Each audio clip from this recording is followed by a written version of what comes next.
Okay, let's go. Number 1. Glacial Lake Outburst Megafloods.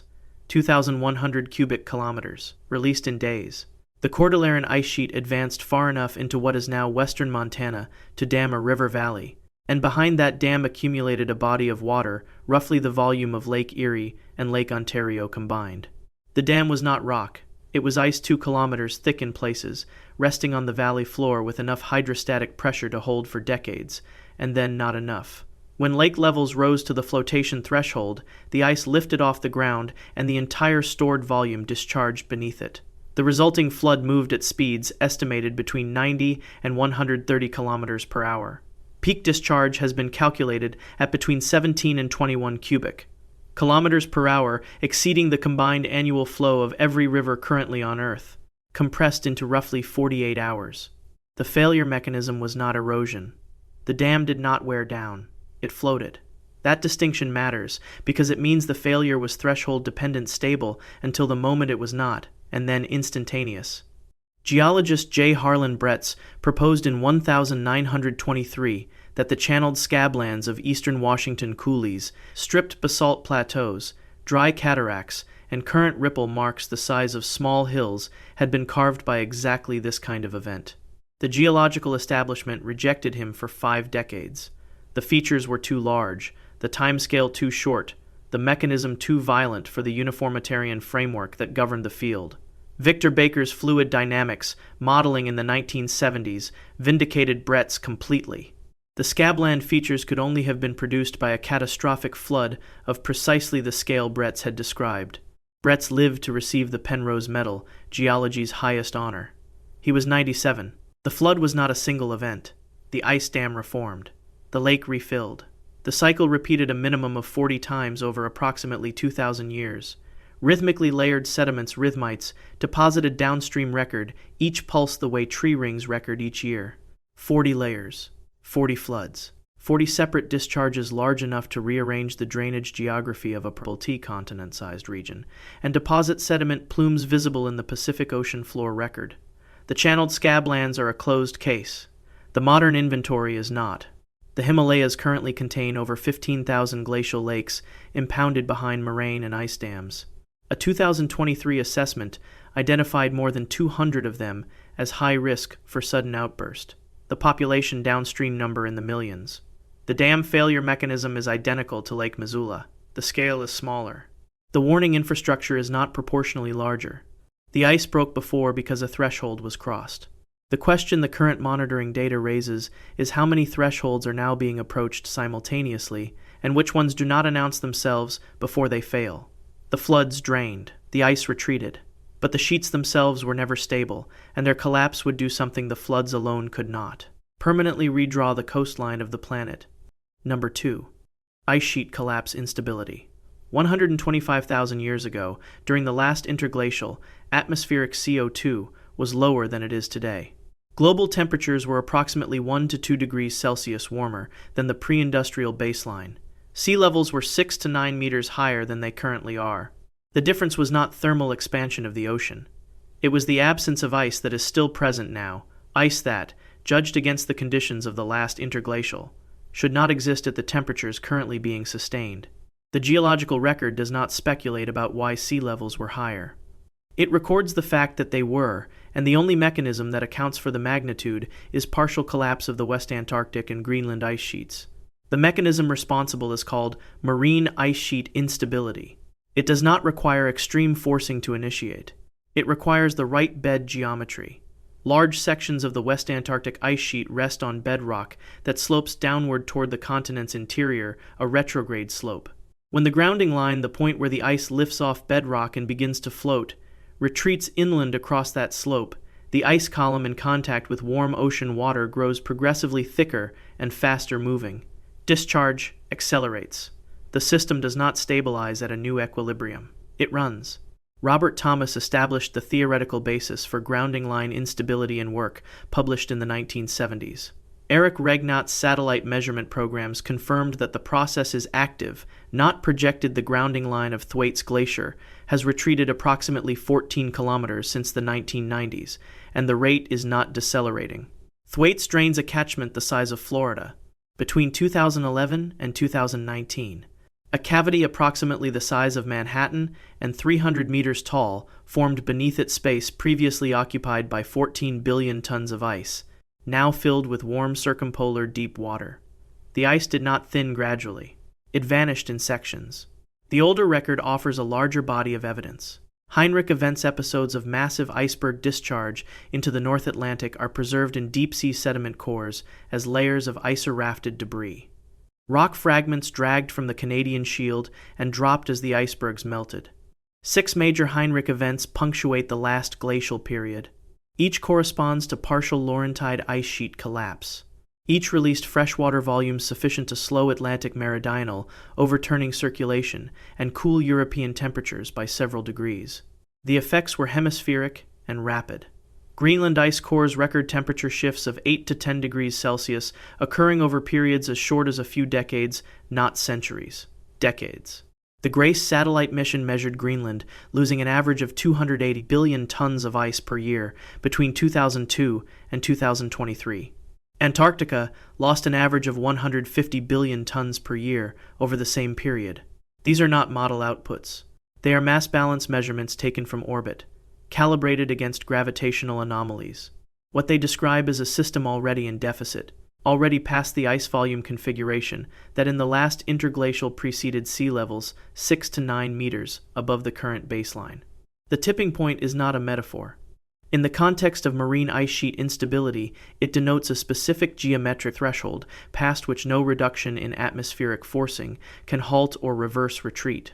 Whether Thwaites has crossed it is the question current monitoring cannot yet resolve. What the geological record resolves is what happens after it is crossed. The sheets collapsed. The water had to go somewhere. And in at least one documented episode, it went fast enough to rewrite every coastline on Earth within a single human lifetime. Number 3. Rapid sea level rise, 20 meters, 500 years. No preamble required.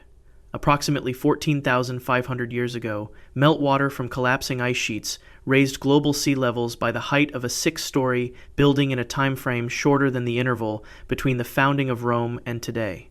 The event has a name, Meltwater Pulse 1A, and the evidence for it was not found in ice cores or continental sediments. It was found in coral. Richard Fairbanks drilled fossil coral sequences off Barbados in 1989. Coral grows at known depths relative to sea level. When sea level rises faster than coral can grow upward, the colony drowns and dies at a measurable depth. Fairbanks dated successive drowned generations and reconstructed a sea level curve with sufficient resolution to isolate the acceleration. The sustained rate during Meltwater Pulse 1A was approximately 40 millimeters per year. The current observed rate is 3.6 millimeters per year, itself described in the literature as exceptional. Meltwater Pulse 1A was running at more than 10 times that speed continuously for centuries. The source remains contested. Kurt Lambeck's sea level reconstruction work and subsequent ice sheet modeling by multiple groups suggest a significant Antarctic contribution, consistent with the West Antarctic collapse mechanism. Alternative models assign the majority to the Laurentide ice sheet. The debate has not resolved. What is not debated is the rate, the magnitude, or the stratigraphic reality of the event in Fairbanks's Barbados core.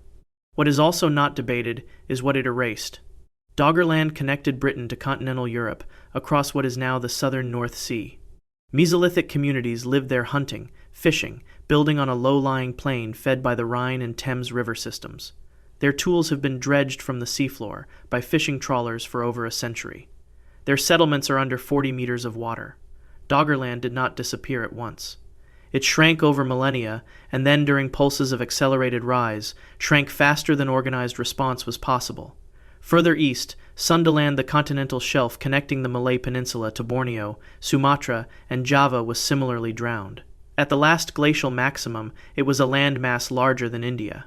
The people who lived on its lowlands left no monuments above the current waterline. No record, no monuments, no warning. The catastrophe is archaeologically invisible not because it was small, but because it was so large it erased the evidence of the people it killed, along with the landscape they inhabited. The mechanism is preserved. The human cost is inference. The current exposure is not inference. Approximately 1 billion people live below 10 meters of elevation. Coastal infrastructure is engineered to tolerances calibrated against a Holocene sea level regime the geological record identifies as anomalously stable. The Holocene's conditions are changing. The stability was always temporary. Meltwater Pulse 1A is the record of what temporary ending looks like at speed. The ocean rose. But the atmosphere was already changing, and locked inside the frozen ground beneath the Arctic tundra was a quantity of carbon that, once released, would ensure the warming could not simply stop. Number 4. Permafrost carbon feedback. 56 million years ago, global temperatures rose between 5 and 8 degrees Celsius over roughly 20,000 years. The event is called the Paleocene-Eocene thermal maximum. In deep-sea sediment cores, it is marked by two things: a carbon isotope excursion, a measurable shift in the ratio of carbon-12 to carbon-13 indicating a massive input of biogenic carbon into the atmosphere, and a dissolution horizon, a layer where carbonate sediments simply vanish because the ocean acidified enough to dissolve them. Something released an enormous quantity of organic carbon very rapidly. The source is still debated: seafloor methane hydrates, volcanic activity, permafrost thaw, or some combination. What the isotope signature rules out is a purely volcanic source. The carbon came, at least in part, from something that was once alive. It had been stored. Then it was not. Permafrost is not simply frozen soil. It is an organic archive, a layer of ground, in places exceeding 1,000 meters in depth, that has remained continuously frozen since the Pleistocene, preserving plant material, animal remains, and microbial biomass in a state of arrested decomposition. The estimated carbon content of Arctic and subarctic permafrost is approximately 1,500 billion tons. The entire atmosphere currently contains approximately 880 billion tons of carbon. The permafrost contains nearly twice that, in ground whose temperature is controlled entirely by the climate above it. When permafrost thaws, the decomposition that was arrested resumes. In aerobic conditions, well-drained ground the carbon releases as CO2. In anaerobic conditions, waterlogged soil, lake bottoms, coastal shelves, it releases as methane, with approximately 80 times the warming potential of CO2 over a 20-year window. The distinction matters. A 2019 analysis by Merit Turetsky and colleagues in Nature identified abrupt thaw mechanisms: retrogressive thaw slumps, thermokarst lake formation, coastal erosion of ice-rich permafrost that operate orders of magnitude faster than gradual surface thaw and expose large quantities of deep, old carbon rapidly. The models that do not include abrupt thaw systematically underestimate release rates. The feedback loop has a straightforward structure. Warming thaws permafrost. Thawed permafrost releases carbon. Released carbon warms the atmosphere further.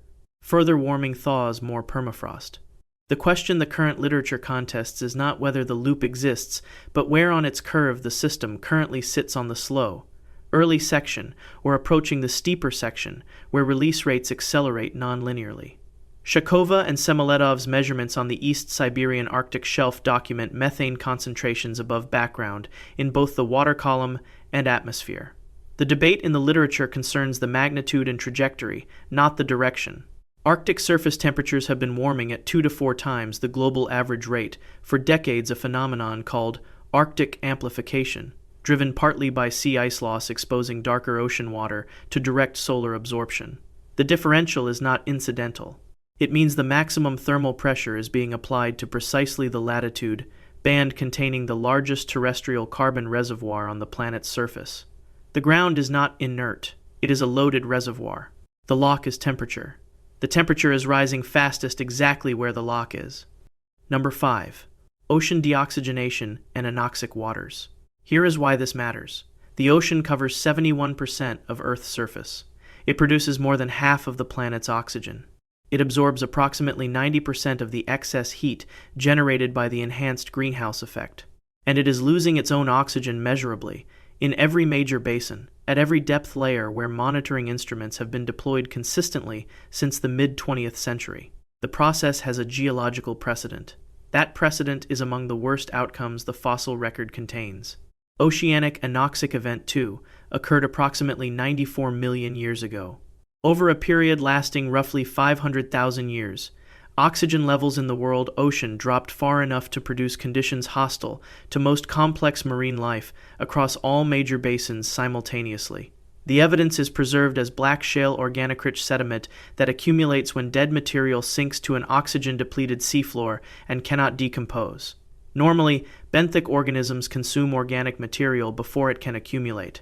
In an anoxic event, the benthic organisms are gone. The organic matter settles. The sediment blackens. Layers of black shale in the rock record on every continent mark the same interval, the same chemical catastrophe, recorded independently, in rock sequences thousands of kilometers apart. The mechanism begins with warming. Warmer water holds less dissolved oxygen, a function of basic gas solubility physics. Warmer surface water also stratifies more strongly, reducing the density contrast that drives the sinking of cold surface water and the ventilation of the deep ocean. Ventilation slows. Oxygen at depth declines. In the most extreme cases, anoxic conditions give way to euxinia, the accumulation of hydrogen sulfide produced by sulfur-metabolizing bacteria in the absence of oxygen. Hydrogen sulfide, toxic to virtually all complex marine life. The Black Sea below 200 meters is currently euxinic, not a metaphor for what anoxia can become, but a living demonstration of it, present and mappable on any atlas. A 2017 analysis in Nature quantified a 2% decline in global ocean oxygen content since 1960. The number sounds modest. Ocean oxygen is not evenly distributed. It concentrates in the depth layers and geographic zones that support the majority of marine biomass. Oxygen minimum zones, mid-depth layers of naturally low oxygen, have expanded both vertically and laterally in the eastern Pacific and Arabian Sea, contracting the habitable column available to fish and the organisms they consume. Fish populations are compressing toward the surface. Compressed into shallower water, they face greater predation pressure, greater fishing pressure, and reduced access to the cold, nutrient-rich upwelling zones that sustain their prey. The spatial compression is documented in acoustic survey data, tagging data, and catch records. It is not a projection. The recovery timescale for ocean oxygenation following an anoxic event is measured in hundreds of thousands of years. The oxygen that has already left the deep ocean will not return on any timescale relevant to the civilizations that depend on marine protein for food security. The debt accumulates faster than the repayment schedule allows. The carbon in the permafrost amplifies the warming. The warming pulls oxygen from the ocean, and the ocean, stripped of oxygen at depth, becomes something the chemistry of the black shale layers would recognize without difficulty. Number 6. Ocean acidification. CO2 plus water produces carbonic acid. Carbonic acid dissociates into bicarbonate and hydrogen ions. More hydrogen ions means lower pH. Lower pH means more acidic water. The equation has no political content. It operates identically in every ocean basin, at every temperature, under every jurisdiction. It is the same reaction that makes sparkling water taste faintly sharp, running at planetary scale across 361 million square kilometers of ocean surface simultaneously.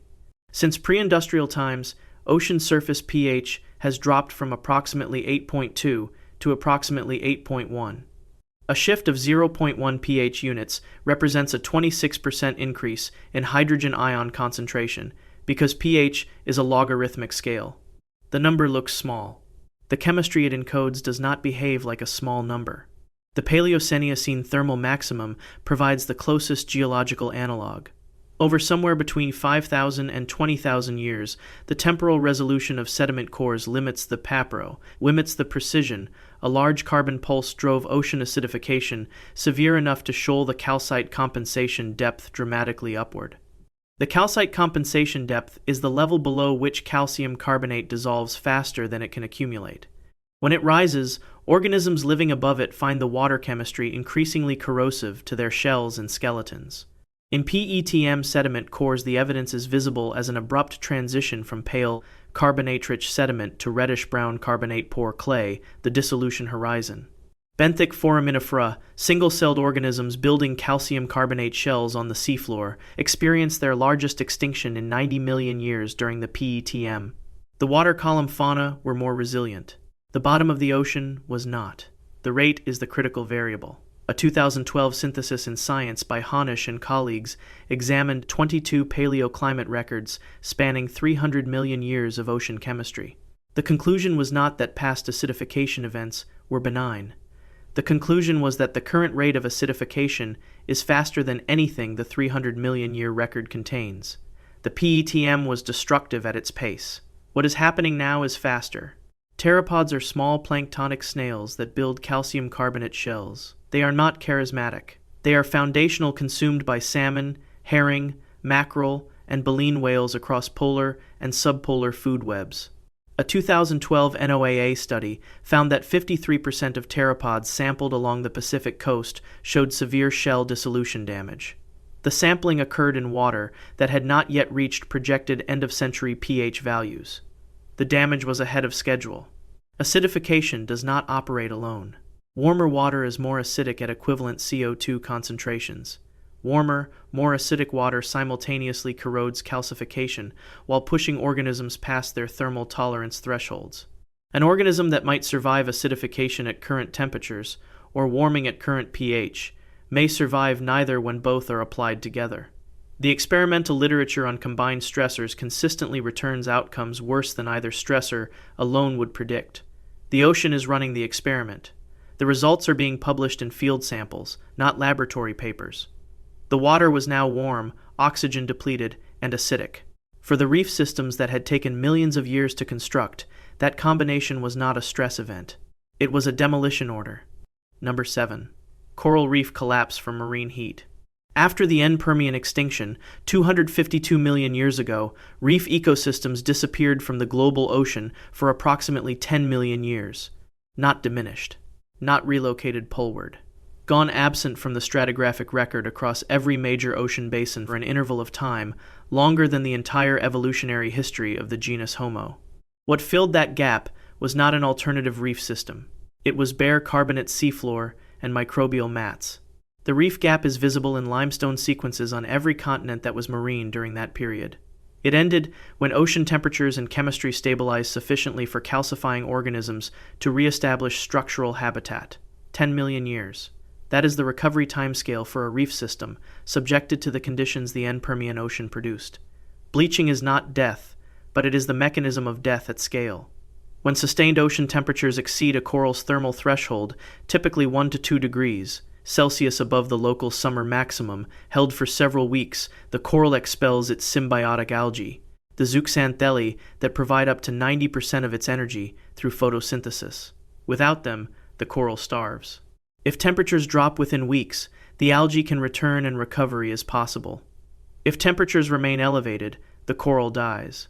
Ove Hogue Goldberg's 1999 modeling work established the thermal threshold framework and projected that reef systems would face regular bleaching events as ocean temperatures rose. The projections were considered alarming at the time. They were also conservative. The Great Barrier Reef recorded mass bleaching events in 1998 and 2002, then 2016, then 2017, then 2020, then 2022, the first mass bleaching event to occur during a La Niña year, the cooler phase of the Pacific climate cycle. 5 events in 7 years, where 2 occurred in the preceding century of observation. The interval between events is compressing faster than the recovery window allows. Individual reef recovery requires approximately 10 to 15 years of thermal stability at minimum. No section of the Great Barrier Reef has had 10 consecutive years of thermal stability since 2016. The ecological mathematics are precise. Coral reefs cover less than 0.2% of the ocean floor. They support approximately 25% of all marine species at some stage of their life cycle: feeding, spawning, juvenile shelter. Reef-dependent fisheries provide protein for an estimated 1 billion people concentrated in tropical coastal nations. NOAA estimates the combined economic value of reef systems at approximately $375 billion annually in fisheries, coastal protection from wave energy, and tourism. These figures describe what disappears when the reefs do, not arguments for conservation. Each bleaching event kills the slower-growing, structurally complex coral colonies disproportionately. Survivors are faster-growing, architecturally simpler species. A reef that has cycled through multiple bleaching events is not the same reef that entered the cycle. Its biodiversity is lower, its three-dimensional complexity reduced, its capacity to shelter dependent species diminished. Degraded structural complexity persists even when live coral coverage recovers. The recovery numbers mask the architectural loss. The reefs were burning underwater. On land, the same convergence of heat, drought, and fuel was producing a different destruction, one that left its record not in coral skeletons, but in ash. Number 8. Megafires. Charcoal. The geological record's most direct evidence of fire, not a proxy, not an inference, but the physical residue of combustion preserved in sedimentary layers across 420 million years of stratigraphy. The charcoal record does not show a world that occasionally caught fire. It shows a world where fire intensity and spatial extent track temperature and atmospheric oxygen with high fidelity across geological time. During the late Carboniferous, when atmospheric oxygen concentrations may have reached 30 to 35% compared to today's 21%, charcoal layers thickened dramatically in the sedimentary record. Fires ignited more easily, burned hotter, and spread through vegetation that would not carry flame under current atmospheric conditions. The fossilized form of that charcoal inertinite is visible in coal seams today, identifiable under a microscope by its reflectivity and cellular preservation. Andrew Scott and Ian Glasspool's 2006 analysis in the Proceedings of the National Academy of Sciences established the quantitative correlation between atmospheric oxygen levels and charcoal abundance across the Phanerozoic record. The ancient world burned in proportion to how much oxygen it contained and how dry and warm it was. The mechanism connecting warming to fire does not require elevated oxygen. Higher temperatures increase evapotranspiration, the rate at which the atmosphere pulls water from soil and vegetation. Vegetation that loses water faster than precipitation replaces it becomes fuel. The relevant variable is vapor pressure deficit, the difference between the amount of moisture the atmosphere can hold and the amount it actually contains. Vapor pressure deficit increases exponentially with temperature. Relatively modest warming produces disproportionately large increases in fire weather severity. A 2020 analysis in Nature Climate Change found that the atmospheric conditions enabling the 2019-2020 Australian fire season were made at least 30% more likely by anthropogenic warming, and a separate analysis estimated them approximately 4 times more probable than under pre-industrial climate conditions. Black Summer. Australia, 2019 to 2020. 18.6 million hectares burned. Smoke columns entered the stratosphere and circumnavigated the southern hemisphere for months. An estimated 3 billion individual animals died. Several species lost more than 80% of their range in a single season. The Amazon fires that dominated international headlines that same year burned approximately 900,000 hectares. The comparison is not made to diminish the Amazon. It is made to calibrate the scale. The 2023 Canadian fire season burned 18 million hectares, more than twice the previous Canadian record. Fire behavior during multiple events was documented by fire managers as outside existing suppression models. Pyroconvective events, in which fire columns grow large enough to generate their own weather systems, including lightning, were observed at frequencies and intensities that exceeded prior records in Australia, Canada, and Siberia within a 4-year window. The boreal forest holds approximately 1/3 of Earth's terrestrial carbon. It sits directly over the permafrost. When it burns, it removes the insulating organic layer above the frozen ground, exposing permafrost to direct solar heating. Measurements in burned boreal areas in Siberia and Canada show permafrost thaw accelerating dramatically in the years following fire compared to adjacent unburned sites. The fires thaw the permafrost. The permafrost releases carbon. The carbon warms the atmosphere. The atmosphere dries the forest. The forest burns. The fires consume the vegetation. But the climate was already removing water from the land through a mechanism slower, quieter, and historically more reliably lethal to organized human societies. Number 9. Megadroughts. A tree ring is 1 year. A narrow ring is 1 year of drought stress. A missing ring is a year the tree barely grew at all. Find 40 consecutive narrow rings in the same core, and you are looking at 40 years of failure, a drought that outlasted every water management system any modern government has planned for, expressed in the annual growth record of a single organism that was alive to measure it. The North American Drought Atlas, assembled by Edward Cook and colleagues from thousands of tree ring chronologies across the continent, reconstructs regional hydroclimate at annual resolution across the past 2 millennia. The medieval climate anomaly, roughly 900 to 1300 CEE, contained multiple drought episodes in the American West lasting between 20 and 40 years. These were not dry decades in the sense modern infrastructure planners use the term. They were intervals during which the Colorado River, the Rio Grande, and the Columbia River systems delivered a fraction of the flow upon which the civilizations that now depend on them have been engineered. The Colorado River Compact, the 1922 agreement allocating Colorado River water among 7 U.S. states, was negotiated during one of the wettest decades in the past 1,200 years. The allocation assumed a flow rate the river has not consistently delivered since and is not projected to deliver under continued warming. The mechanism is thermodynamic. Higher temperatures increase evaporative demand, the same vapor pressure deficit dynamic that drives megafire severity. Soil moisture decreases when temperature rises, even when precipitation holds constant, because the atmosphere extracts water from the ground regardless of what the rain gauge shows. A region receiving average rainfall can experience drought conditions if temperatures are elevated enough to remove soil moisture faster than precipitation replaces it. Benjamin Cook and colleagues termed this a hot drought. A 2022 study in Nature Climate Change by Williams and colleagues identified the American Southwest as currently experiencing its driest 22-year period in at least 1,200 years and attributed approximately 42% of the drought's severity to anthropogenic warming superimposed on natural variability. The rest was natural. The 42% was not. Lake Mead, the reservoir created by Hoover Dam and the largest by volume in the United States, dropped in 2022 to its lowest level since it was first filled in the 1930s. The calcium carbonate bathtub ring, visible on the canyon walls above the waterline, showed approximately 55 meters of water loss. A dock in continuous operation since the reservoir's creation sat on dry ground. Human remains were exposed in the receding sediment, several sets, investigators noted, submerged for decades, now visible because the lake had not been at those sediment depths in living memory.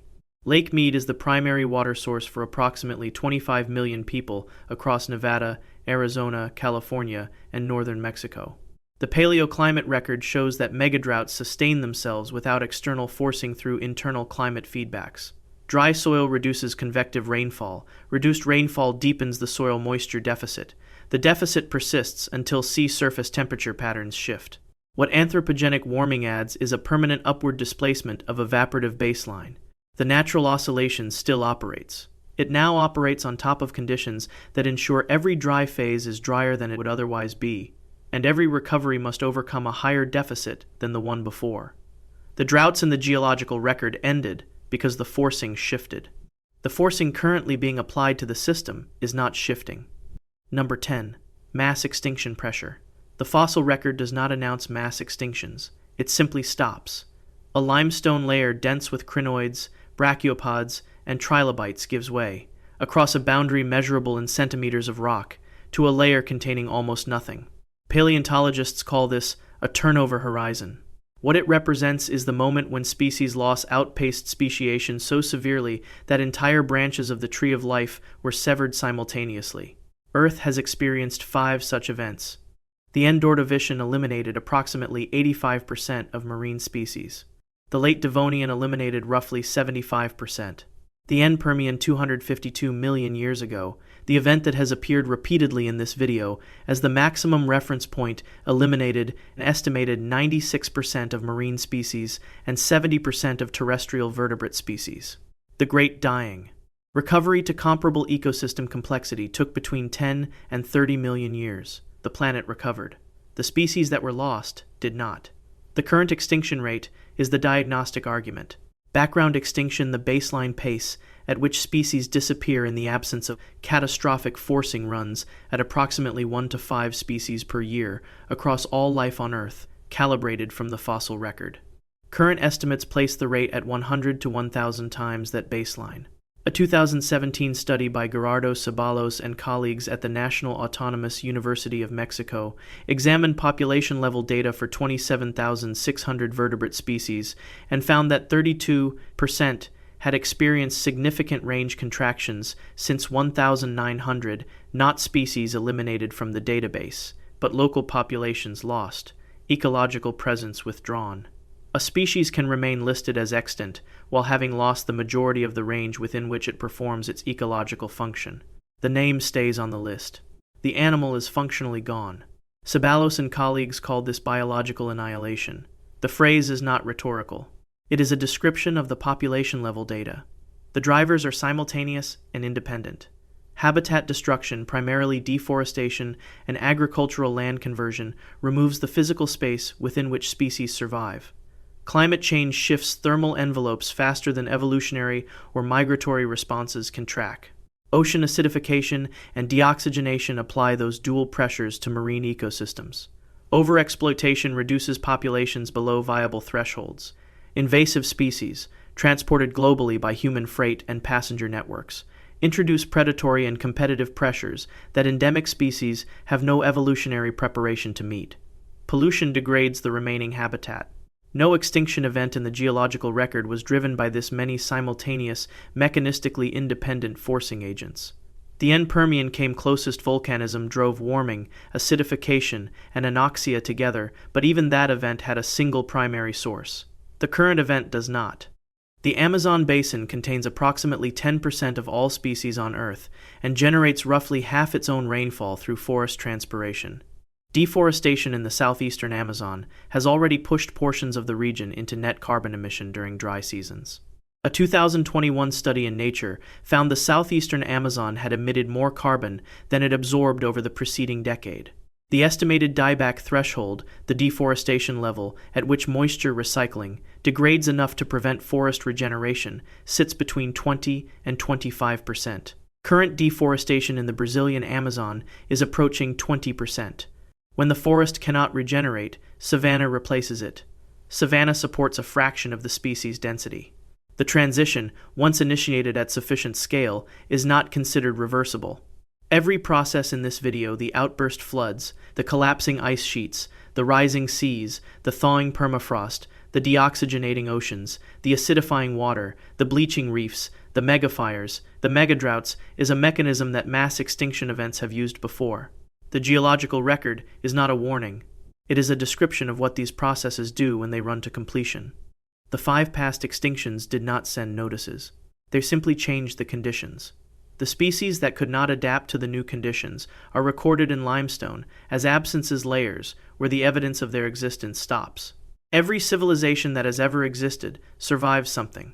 That survival creates a systematic bias toward underestimating catastrophic risk. The record in the permafrost, the sediment cores, the drowned coral, and the tree rings does not share that bias. It recorded everything, including the events that left no survivors to remember them. If this reached you, subscribe. The next one goes further. Like it if the evidence held up, and drop a comment telling us where in the world you are watching from. The map of who is paying attention matters more than it used to.